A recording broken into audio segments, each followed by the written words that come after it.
Hello friends, welcome back to my channel. আশা করি তোমরা প্রত্যেকে ভালো আছো। আমিও ভীষণ ভালো আছি।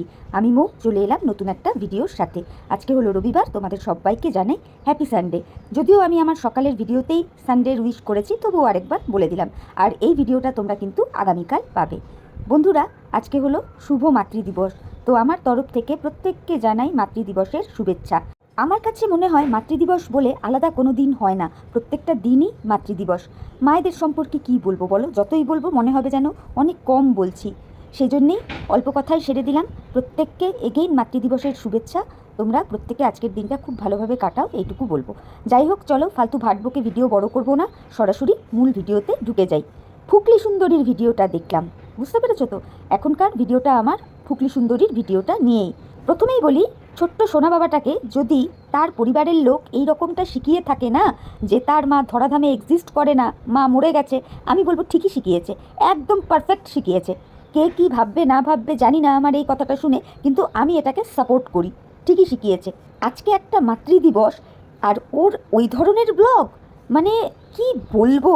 আমাদের কৃষাণু সোনা বাবা ডে বাই ডে বড় হয়ে উঠছে, আমরা দেখতে পাচ্ছি। আর আমাদের ফুকলি সুন্দরী কিন্তু ডে বাই ডে একেবারে কচি খুকি মামুনিতে পরিণত হচ্ছে গো। একেবারে আদু আদু কথায় পৌঁছে যাবে।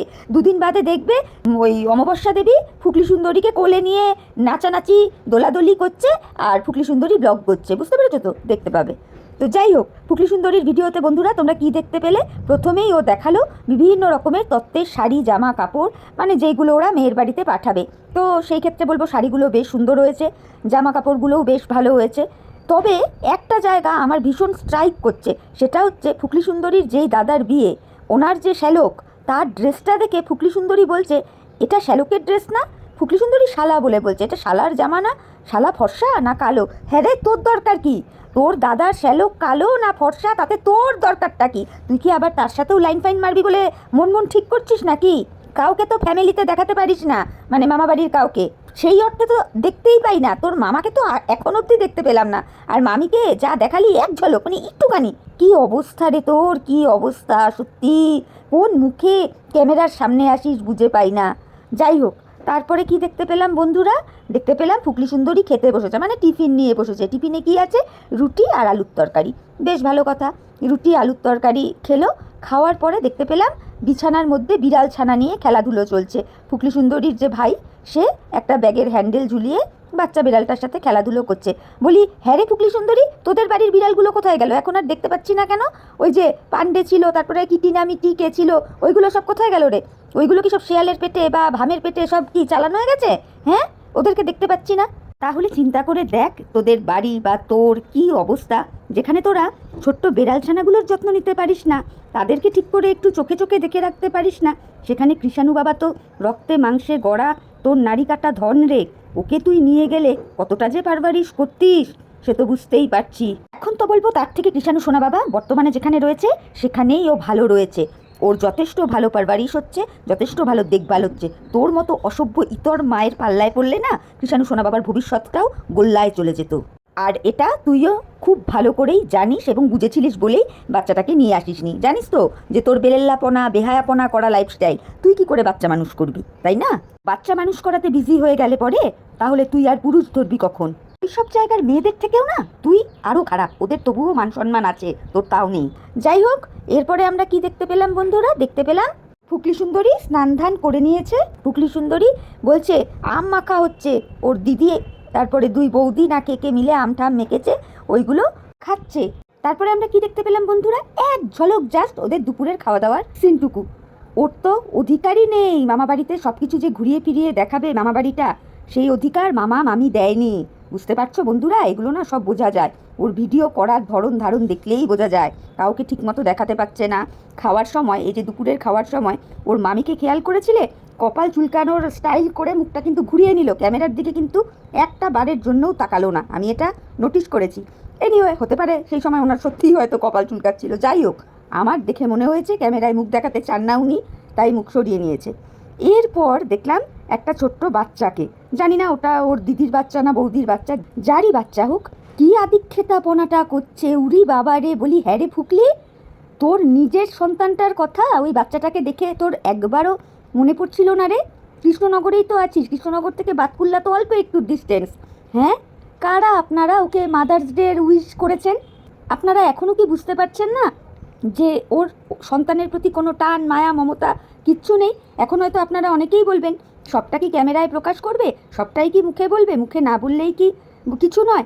আরে ইয়ার, যতই সে মুখে প্রকাশ না করুক, নাই বা বলুক, কিন্তু তার হাবে ভাবে চালে চলনে না বোঝা যাবে যে একটা মায়ের তার বাচ্চার প্রতি টান আছে কি নেই। তার জন্য মুখে বলে দিতে হবে না। যেই জিনিসগুলো ফুকলি সুন্দরীর মধ্যে কোনো দিক দিয়েই আমরা দেখতে পাচ্ছি না। বুঝতে পারছেন আপনারা আমি কি বোঝাতে চাইছি? আশা করি বুঝতে পারছেন। দয়া করে ওকে মাদার্স ডে টাদার্স ডে নিয়ে কিছু বলতে যাবেন না। একদম মানে অপাত্রে ঘি ঢালা, ভস্যে ঘি ঢালার সমান একটা অসভ্য ইতর মেয়ে। মাদার্স ডের দিন ও জামা দেখতে দেখতে ওর একেবারে শ্যালকের জামাটায় ওর চোখ আটকেছে। বুঝে দেখুন, শ্যালক ফর্সা কি কালো, ওর মাথা ব্যথা ওই নিয়ে, তাহলে বুঝে দেখুন এ কিরম মা। বুঝতে পারলেন? পরিষ্কার বোঝা যাচ্ছে ফুকলির ক্যামেরায় ফুকলির মামাবাড়ির কেউ যে আসতে চায় না বন্ধুরা, এটা কিন্তু একদম ক্লিয়ার। ফুকলির যেই দাদা বসে বরযাত্রীর হিসাব করছিলেন, ফুকলি মুখে বলল দাদা বরযাত্রীর হিসেব করছে। তোমরা লক্ষ্য করে দেখো, একবারও দাদা ক্যামেরার দিকে তাকায়নি, না মুখে হাসি না মুখে কিছু। তা এই তো হলো অবস্থা। এরপর কি দেখতে পেলাম, ফুকলি ভিডিও করতে করতে বেরোচ্ছে, আর ফুকলির ছোট ভাই এসে তরাং করে লাইটটা বন্ধ করে দিয়েছে। একেবারে বেশ করেছে, ঠিক করেছে, বুঝিয়ে দিচ্ছে যে এত ঘন ঘন এত কিছু ভিডিও আমাদের বাড়িতে করা যাবে না। এগুলো পরিষ্কার আমরাও বুঝতে পারছি।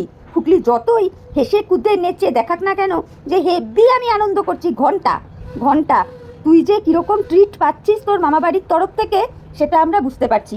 বলি হ্যাঁ রে, তোর ঠাম্মি কোথায়? তোর ঠাম্মি তো বিয়েবাড়ির উদ্দেশ্যেই এসছে, তা তোর ঠাম্মির পিসির বাড়ি কেন? তোর ঠাম্মিকে দেখা যাচ্ছে না কেন? অবশ্য কোন লজ্জায় আসবে বলতো তোর ঠাম্মি তার বিয়ান বাড়িতে? যা কেলোর কীর্তি তুই করে রেখেছিস, আসবে কোন মুখে? বুঝি আশা করি বন্ধুরাও এতদিনে সবটা বুঝে গেছে। তোমরাই বলো না বন্ধুরা, ঠাম্মিকে কি আর দেখতে পাচ্ছ? ফুকলির ঠাম্মিকে দেখতে পাচ্ছ না, হয়তো দেখবে ওই বিয়ের দিন আসবে, এইরকম একটা কিছু হয়তো দেখতে পাবে, অনুমান করে বলছি। এবার দেখা যাক, আগে আগে ভিডিওতে যা দেখবো তাই বলবো। তো যাই হোক, এরপরে কি দেখতে পেলাম ফুকলি সুন্দরী সে তার দুই বৌদিকে নিয়ে গেছে বারোদোলের মেলায়। বাবা, মেলায় গেছে কি করতে? কিছু কেনাকাটা করতে নয়, খেতে। ফুকলি সুন্দরীর প্রথমেই চোখ পড়েছিল কোথায় জানো? ওই শোল মাছটার দিকে, কিন্তু ওটা প্রথমে বুঝতে পারেনি, ভেবেছিল নাকি সাপ। আসলে হবে না কেন, ফুকলি সুন্দরীর তো অভ্যাস আছে না শোল মাছ ল্যাটা মাছ নিয়ে ঘন ঘন খেলাধুলো করার, ওই জন্য ওইটা আগে চোখে পড়েছে। তারপরে দেখলাম মেলায় ঘুরছে, বিভিন্ন পুতুল নিয়ে নাড়াচাড়া করছে। বলি হ্যাঁ রে, এত তো তুই পুতুল নিয়ে নাড়াচাড়া করছিলিস, বুকে হাত দিয়ে বলতো একবারও তোর ভেতরটা টনটন করে ওঠেনি যে তোর জল জ্যান্ত একটা পুতুল বাড়িতে রয়েছে যাকে তুই মানে সমস্ত দিক থেকে বঞ্চিত করে রেখে এসছিস? সেইগুলো তো নিয়ে তোর কোনো চিন্তা ভাবনা নেই, তার জন্য তোর বুকটা ফাটে না, কাঁদে না, কষ্ট হয় না? তার বিষয়ে কোনো একটা কথা নেই, তাকে তোর একবার দেখতে ইচ্ছা পর্যন্তও করে না? কি আশ্চর্য, কি আশ্চর্য! এই ধেরে বয়সে ও পুতুল দেখছে। তারপরেই হলো গিয়ে খাওয়া দাওয়া। আর তুই তো গেছিসই গেলন কোটনের জন্য, এই যে বিয়ে বাড়িটাতেও গেছিস না খ্যাটনের জন্য, খ্যাটন আর কিচ্ছু না। সত্যি মাইরি, মেলায় গিয়ে তারপরে দেখতে পেলাম ওরা কি খেলো, সেই পাওভাজি, আইসক্রিম, গোলা, কিছু বাদ নেই। আবার মামার জন্য দেখলাম বাদাম কিনলো। উরি বাপ রে বাপ, সে কি খাওয়ার বহর! তোর জিম মানে একেবারে হয়ে গেছে, ঘুচে গেছে বল। ওই দিক থেকে ওই যে কুণ্ডুবাবু পেছনে 3 লাথি মেরে দিয়েছেন, ব্যাস তোর জিমও চলে গেছে। এখন তো আবার অন্য আরেকজন শুনতে পাচ্ছি, যে মা দিবারাত্র জামা কাপড় পাল্টাবার মতন করে পুরুষ পাল্টায়, সে তার বাচ্চার প্রতি রাখবে টান। আপনারা এইরকম মহিলাকে মাদার্স ডে উইশ করতে যান, ভবিষ্যতে করবেন না, আপনাদের আঙুলের টাইপিংটাই বৃথা। বুঝতে পেরেছেন? আর ফুকলি এগুলো ইচ্ছা করে ইচ্ছা করে দেখায় এই জিনিসগুলো। ও তো জানে যে মানুষ আমাকে বাজে কমেন্ট করছে, করুক, দেখতে পান না যে কোনো কমেন্টের কোনো রিয়াক্ট করে না, রিপ্লাই করে না, জানে তো যে ভিউজটাই মেন, ভিউজটা তো হতে থাক। এতটা নছল্লা অসভ্য জানোয়ার একটা মেয়ে। ও কৃষ্ণনগরে গেছে, বারোদোলের মেলায় গেছে, ওর একবারও বুক টাটাচ্ছে না ওর ছোট্ট বাচ্চাটার জন্য। ও অন্যের বাচ্চা নিয়ে আদি খেলাপনা করছে, ও বিড়ালের বাচ্চা নিয়ে আদি খেলাপনা করতে পারে, ও মেলায় ঝোলানো পুতুল নিয়ে আদি খেলাপনা করতে পারে, অথচ ওর নিজের নারী কাটা ধন, তার জন্য ওর মন কাঁদে না, একবারও সেই জায়গায় ওর নারীটা টনটন করে ওঠে না। কি আশ্চর্য মা! ধিক্কার জানাই তোর মতো মাকে। তোর মতো মায়ের জন্য না মাদার্স ডে নয়, একদমই নয়। ওই জন্যেই তো তুই তোর ভিডিওতে মানে ইন জেনারেলভাবেও হ্যাপি মাদার্স ডে দর্শকদের উদ্দেশ্যেও বলতে পারিসনি। বুঝতে পেরেছিস তোর কতটা দুরবস্থা? তুই এতটাই হতচ্ছাড়ি মা, তুই গৌতম বুদ্ধের মূর্তিগুলো দেখিয়ে, গৌতম বুদ্ধের ছোটোবেলার মূর্তিগুলো দর্শকদেরকে দেখাচ্ছিস, সেই মূর্তিগুলো দেখার পরেও তোর বাচ্চাটার কথা মনে পড়েনি? যাকে তুই জন্ম দিয়েছিস, 9 মাস 10 দিন গর্ভে ধরেছিস, হ্যাঁ, গৌতম বুদ্ধের মূর্তি, গৌতম বুদ্ধের ছোটবেলা আমরা সকলেই দেখেছি, সকলেই জানি, আমাদের প্রত্যেকের ঘরে ওই মূর্তি আছে, জানিস তো, তোকে নতুন করে দেখাতে হবে না। মানে সিরিয়াসলি, তোর মতো হতচ্ছাড়ি, নোংরা, ইতর, অসভ্য মেয়ে আর দ্বিতীয়টা মনে হয় নেই। বা সার্চ লাইট দিয়ে খুঁজতে হবে, টর্চে হবে না, সার্চ লাইট দিয়ে খুঁজে দেখতে হবে আছে কি না। ছি, একটু তো লজ্জা সরম রাখ। আর হ্যারে ফুকলি, মেলায় ওই চুড়ি দেখে ওই রকম চুরি চুরি চুরি চুরি করছিলিস কেন রে? স্ত্রীধন নিয়ে আসার পাশাপাশি সত্যিই কি মিত্রবাবুদের বাড়ি থেকে আরও কিছু জিনিস হাতিয়ে ফাতিয়ে নিয়ে এসছিস নাকি? মানে চুরি ফুরি করেছিস নাকি? সেটাই কি এইভাবে জানান দিচ্ছিস? নিজেকে কি খুব শিয়ানা মনে করিস?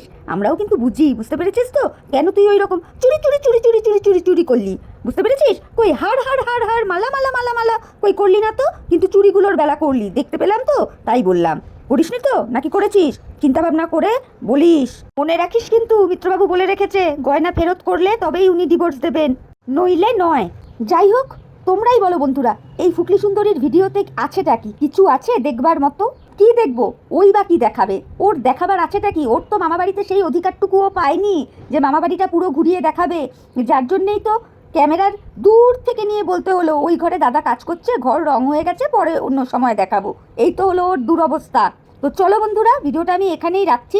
মনে হলো ফুকলি সুন্দরীকে এই কটা কথা না বললেই নয়, সেই জন্যেই বললাম। আর সত্যি কথা বলতে কি, ওর ভিডিও দেখতে আমার একদম ভালো লাগে না, কিন্তু ওই যে কন্টেন্ট, সেই জন্য দেখতেই হয়। তো চলো, ভিডিওটা আমি রাখছি, তোমরা আমার কথাগুলো শুনে দেখো। যদি আমার কথা শুনে তোমাদের ভালো লাগে, যুক্তি আছে বলে মনে করো, তাহলে অবশ্যই লাইক কমেন্ট শেয়ার সাবস্ক্রাইব করে আমার চ্যানেলের পাশে থেকো। তাহলে এখনকার মতো আমি বিদায় নিচ্ছি, নতুন একটা ভিডিওর সাথে আবার দেখা হয়ে যাবে। ততক্ষণ প্রত্যেকে ভালো থেকো, সুস্থ থেকো, সাবধানে থেকো। Tata, bye, love you all.